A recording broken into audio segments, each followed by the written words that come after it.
Então, como eu havia falado sobre a covardia que estava acontecendo entre esse governo de Netanyahu em relação à faixa de Gaza, né? Desde o início eu venho falando isso. Ainda bem que o povo de Israel está compreendendo que esse cara ele não presta, né? Ele está fazendo as coisas conforme a vontade dele, até os Estados Unidos, né? Que sempre esteve ao lado de Israel, inclusive em 1948 para 49, quando foi feito ali a divisão dos territórios, né, na criação de um Estado de Israel e de um Estado palestino, foram divididos ali os territórios, só que a população palestina não aceitou aquilo, porque eles estão lá desde 638 e não achava justo Israel ter chegado em 1918 e começar ali a fundar o seu Estado. Então os palestinos não achavam justo aquilo. E os palestinos não criaram o Estado palestino. E o que Israel fez? Expulsou 1 milhão de palestinos de suas terras. Isso ninguém fala.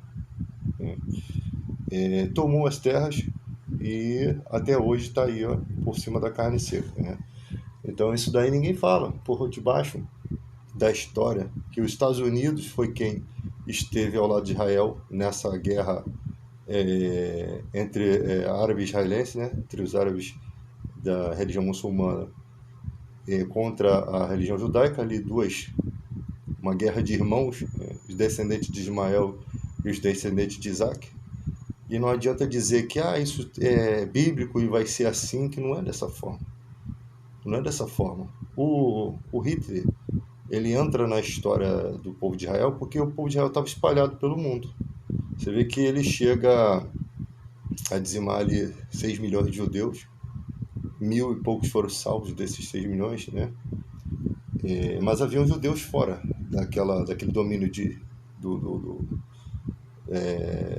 da Alemanha nazista. Tá? Então você vê que com a ajuda dos Estados Unidos, Israel sempre teve o apoio militar, então nem pode se gabar muito do seu apoio militar. Eu não sei onde que se encaixa a profecia de Miqueias 5.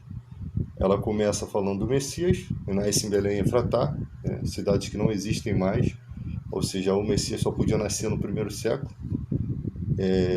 E Jesus nasce em Belém, só que havia também uma profecia ali, há também uma profecia ali que Deus entrará em juízo com Israel porque eles se confiaram mais no seu poder bélico. Eu não sei se isso se conclui em 135 e em 69 e 135, quando houve essas guerras entre Israel e o Império Romano. E ali em 135 foi a gota d'água que o imperador Adriano joga para fora de Jerusalém todos os judeus e muda o nome da Sion, né, que é a Canaã bíblica, para Filistia, terra dos filisteus, hoje em dia chamado Palestina. E aí você vê a dificuldade que o povo tinha esquecido até de voltar para aquela pátria. E a questão ali do nazismo foi com que impulsionou os judeus a voltarem para sua pátria, através de um jornalista chamado Theodor Herzl, que começa a falar sobre essa questão. E ali eles voltam, mas já voltam numa sociedade que já está praticamente formada há séculos, né? Porque os muçulmanos chegam lá, os árabes com a expansão do islamismo chegam lá em 638. E ali você já tem ali as mesquitas, né? Tudo construídas, e aquela terra que outrora pertencia como terra prometida dos judeus acabou se perdendo, né? Porque na época do Império Romano, pelo menos eles estavam ali. Eu não sei se o nazismo, a Alemanha nazista, tivesse surgido em meio a Israel estar protegido ali com o Império Romano, eu acho que nunca ia acontecer nada. Então as pessoas não gostam de dizer isso, mas a forma como Israel se conduziu contra os romanos, possivelmente Deus não estava nessa jogada. Estavam sem a direção de Deus. É só você verificar que o profeta Malaquias, ele termina 400 anos antes da vinda de João Batista, falando, anunciando o Messias. Ele fala sobre o povo, né? Estava roubando a Deus porque não estavam trazendo os dízimos, e esse roubo a Deus é porque o dízimo ele é da lei, tá? Ele é da lei, E pela lei você não pode deturpar, porque como não havia previdência social, a forma que Deus abençoava ali os órfãos e viúvas é através dos dízimos, a forma com que Deus mantinha as questões do templo era através do dízimo. Tá?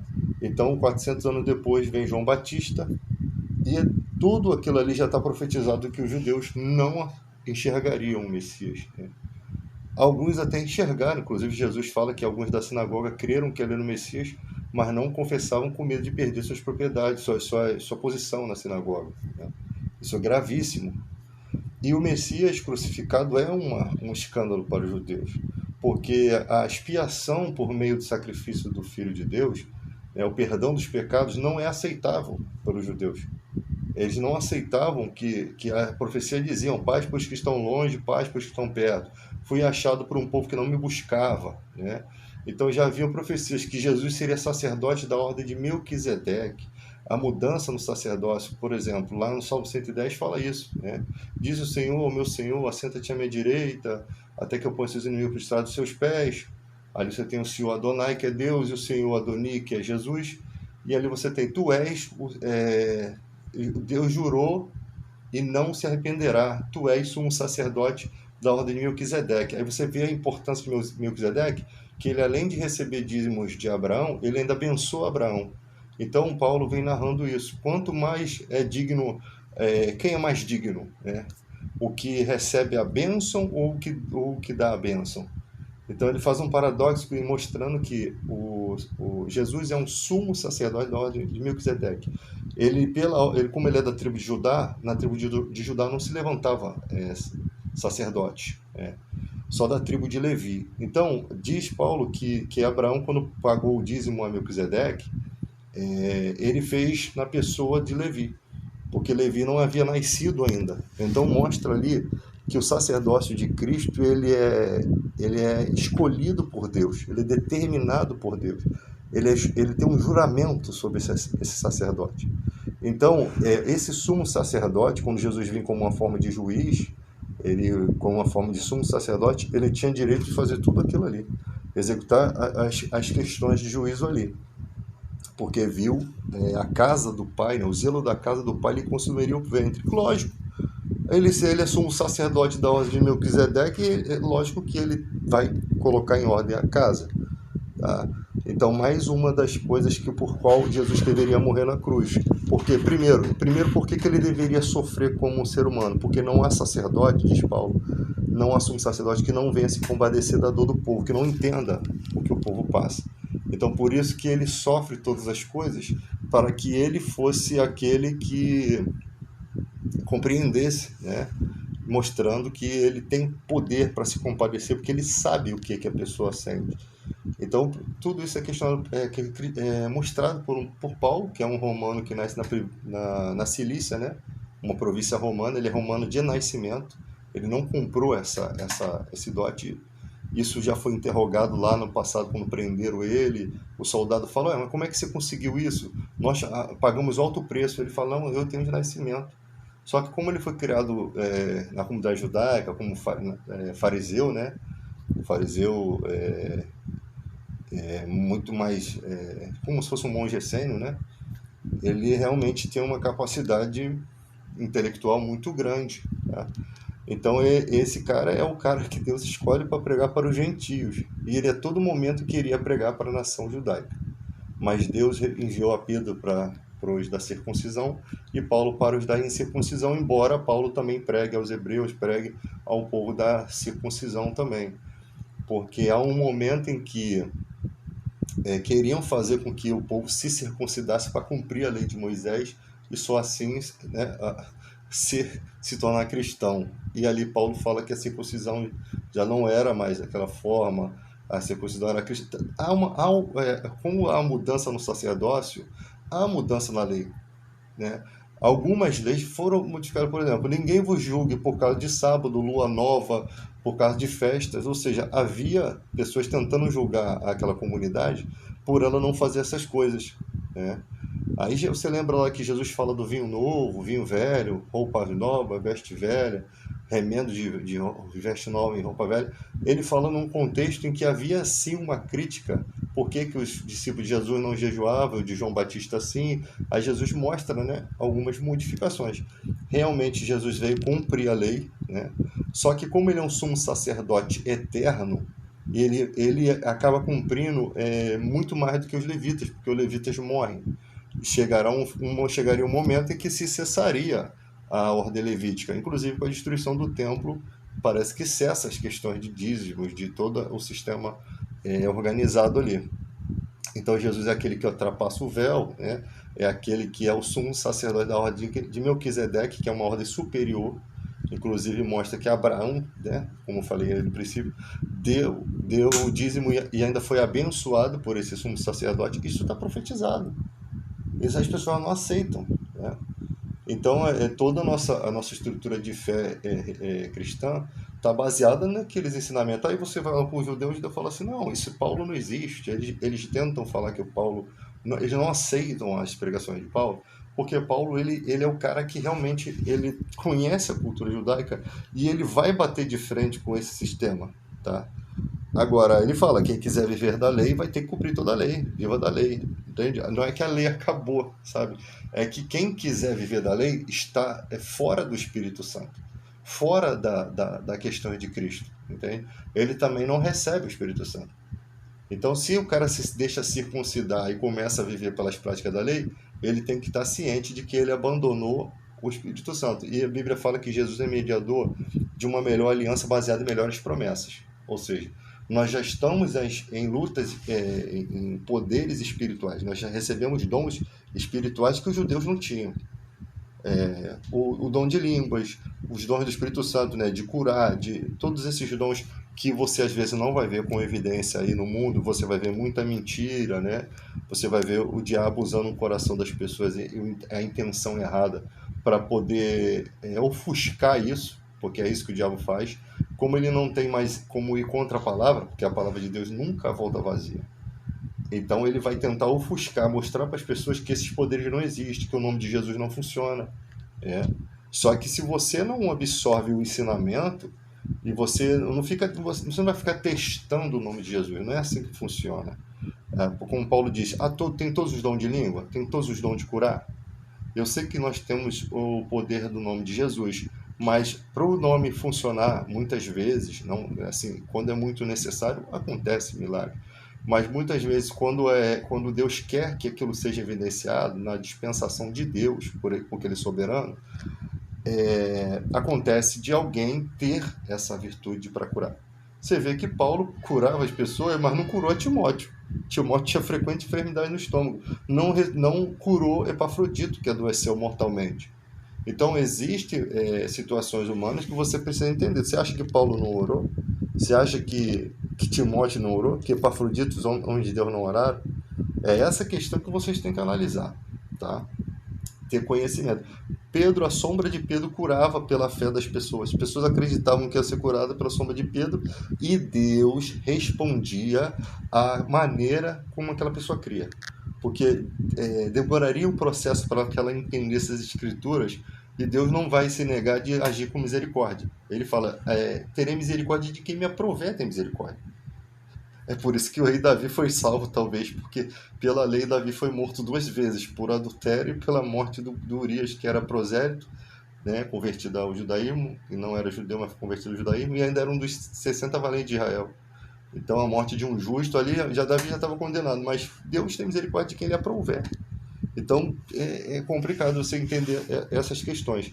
Mas na questão ali, você vê que Pedro, mesmo com a sombra dele curando as pessoas, ele fala, Senhor, estarei na cidade tal amanhã, que a sua mão esteja sobre nós para que opere milagres, sinais e maravilhas. Ou seja, um cara que já tinha o dom de batizar com o Espírito Santo, já tinha evidenciado muitas coisas, que disse para o coxo, eu não tenho prata nem ouro, mas em nome de Jesus levanta. O cara está orando a Deus para que a virtude de Deus seja sobre ele. Isso sabe como é que se chama? Isso se chama dependência de Deus. É quando você não faz as coisas, você sabe que você está na dispensação de Deus, do Espírito Santo que está atuando. Não é você, não é o seu querer, a sua vontade. Então, quando o Espírito Santo quer, Deus quer, que o Espírito Santo ele fala da parte de Cristo, né? Jesus fala assim, ele me glorificará porque há de receber do que é meu. e vos transmitirá. As pessoas falam que o Espírito Santo, querem desmistificar a figura do Espírito Santo como não sendo Deus. Então diz para mim, qual a declaração bíblica que você tem acerca de uma personalidade que consegue prescrutar as profundezas de Deus, que entende o coração de Deus, que consegue penetrar dentro do interior de Deus. Então me diz que se esse ser não é santo, é eterno, não é onipotente, onipresente, onisciente. Me diz para mim se existe alguma personalidade além de Jesus, porque Jesus e o Pai são um, né?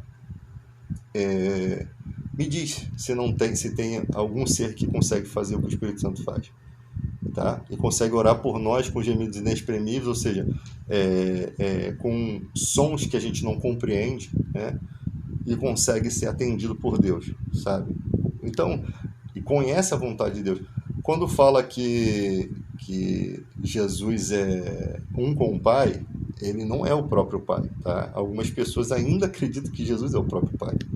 Não é o próprio Pai, porque ele fala assim, o filho fala assim, mostra-nos o Pai e basta. Aí Jesus fala assim, há quanto tempo estive convosco e não me conheceste? Quem me conhece, conhece o Pai. Quem me vê, vê o Pai. Mas ele não fala que ele é o Pai, ele fala assim, se você não crê que eu estou no Pai e o Pai está em mim, crê ao menos pelas mesmas obras. Ou seja, ele não está dizendo que ele é o Pai, ele está dizendo que os dois são uma mescla um do outro, são mesclados um no outro. Você vê que Jesus fala assim, Pai, devolve-me aquela glória que eu tinha contigo antes que houvesse o mundo. E depois de ressurreto, Jesus fala, ninguém me detenha, mas diz aos meus irmãos, subo para o meu Pai e vosso Pai, meu Deus e vosso Deus. Na figura de Apocalipse, Jesus fala uma coisa que está representada no Salmo 110, quando os inimigos ainda não estão postos, ainda debaixo dos pés de Jesus, todos eles, Paulo fala isso, né? Ainda não estão. Aí Jesus fala assim, ao que vencer, considerei que se assente comigo no meu trono, no trono de meu Pai, né? Não, ao que vencer, considerei que assente comigo no meu trono, assim como eu venci e me assentei com meu Pai no seu trono. Ou seja, é um trono com espaço para dois caras, dois homens, né? O pai, é isso que o filho faz em casa, né? Bota o pai faz em casa, bota o filho do lado dele, né? Exatamente. E isso é o que está citado no Salmo 110. Assenta-te à minha direita, até que eu ponha seus inimigos para o estado de seus pés. Ou seja, todos os inimigos de Jesus ainda não foram colocados debaixo dos pés. Apesar dele assumir essa autoridade, dele já ser rei, agora as coisas vão se desenrolar. Os inimigos, a morte, o demônio, né? O Satanás, que as pessoas não observam que está lá a peleja de Satanás com seus anjos, contra Miguel e seus anjos do Apocalipse. Diz que o dragão com sua cauda arrastou um terço das estrelas do céu. Diz que esse dragão é a antiga serpente. Aí vai narrando, vai transmitindo para a gente quem é aquela serpente. Primeira figura enganadora da história. Primeira personificação da maldade, ou seja, primeiro ser, é homicida desde o princípio, disse Jesus. Então, aí você lê Apocalipse lá, aquela queda fala que não aconteceu, que aconteceu naquele momento, cara, não tem lógica, porque os demônios que Jesus expulsa, eles só podem ser anjos caídos. Porque quando você olha o lago de fogo e enxofre, que é preparado para Satanás e seus anjos, você tem a besta, o falso profeta, que estão ligados a Satanás, e os anjos de Satanás. Você não tem mais nenhum ser, você não tem alma penada, você não tem espírito de alguém que foi ruim, que morreu, não, você só tem Satanás e seus anjos. E como diz que o dragão com a sua causa arrastou um terço das estrelas do céu, se entende que essas estrelas são os anjos que pelejam ao lado do dragão, que é Satanás. Então você percebe que um terço dos anjos do céu realmente caem junto com ele, porque eles, se só haviam os anjos e Deus e Jesus, quem era que estava lutando ali? Possivelmente, algum dos anjos tomou a frente e outros anjos o seguiram nessa batalha, tá? Não se sabe porquê, não se sabe por qual motivo, não se entende. Só que Deus, a morte de Cristo está preparando antes da fundação do mundo, porque Deus sabe todas as coisas. Ele criou o ser, mas ele não criou o ser para fazer aquilo. Mas ele sabia que ia fazer, sim. Mas aí a escolha foi dele de fazer. Entende? A escolha foi dele. E no momento que ele cai do céu, que ele é jogado fora, e no momento que ele já vai contaminar Adão e Eva, e Deus sabia que tudo isso ia acontecer, o plano, né, a gente não sabe, a loucura de Deus é mais sábia do que o homem, a gente não entende, mas no momento, parece que aquela queda dele abriu um espaço no céu para que outros tivessem o lugar daqueles seres lá, né? Você vê que sempre é substituído coisas, né? Então, tipo assim, como eles perderam o lugar no céu, Deus talvez tenha decidido fazer a humanidade para que ocupasse aquele lugar que foi desprezado por eles. Eu não vejo outra resposta para isso. E a gente, numa condição humana, né, também tivemos o direito, através de Adão e Eva, tivemos o direito de viver bem, né? Ali há uma tentação, há uma queda. Após a queda, Adão ainda vive 930 anos, então Deus não foi ruim com Adão. Você viver 930 anos tendo filhos e filhas, tendo ali uma esposa maravilhosa feita da sua própria costela, deu origem à humanidade, para a humanidade semear, plantar, e agora só que a humanidade vai ter que conviver com a maldade do seu coração, vai ter que aprender a dominar a maldade que foi passada ali por Adão e Eva, a responsabilidade que eles é, trouxeram para nós, né? E eles também sofrem. Por quê? Porque Caim mata Abel, é um primeiro sofrimento. Aí depois Abel vai embora, né? Já são dois filhos perdidos. Olha a dor que eles sentem, né? Você imagina eles mais frágeis do que nós, né? Que hoje somos mais amadurecidos, numa época muito arcaica, perdendo dois filhos. São consequências dos seus pecados. Aí dali, Caim começa a ter, possivelmente, Adão e Eva continuaram tendo filhos, a gente percebe pela linha teológica ali dos livros. Possivelmente, Caim possuiu uma dessas mulheres, tomou, né, uma delas, ou algumas se afeiçoou por eles, pode acontecer, ele devia ser bonito, né? E ali de 930 anos de fazendo filhos e filhas, uma hora chegou nele. Eu não digo nem que demorou tanto, né? Porque tem as questões sexuais envolvidas e tal. E ali começa a se fazer uma civilização diferente, só que a civilização mal, mais o sofrimento para Adão e Eva. Porque a natureza de Adão e de Caim começou a ser ruim, ser mal, e fazer maldade com os próprios outros filhos e netos de Adão. E Adão viveu 930 anos. Isso é tão verdade que nos últimos dias Deus vai restabelecer esse tipo de idade, né? Lá no Apocalipse tem um momento, acho que no milênio, vai ser restituído essa idade do homem. Tá? Às vezes eu fico olhando aí o ser humano antigamente com 65 anos, o cabelo parecia um algodão doce, branco.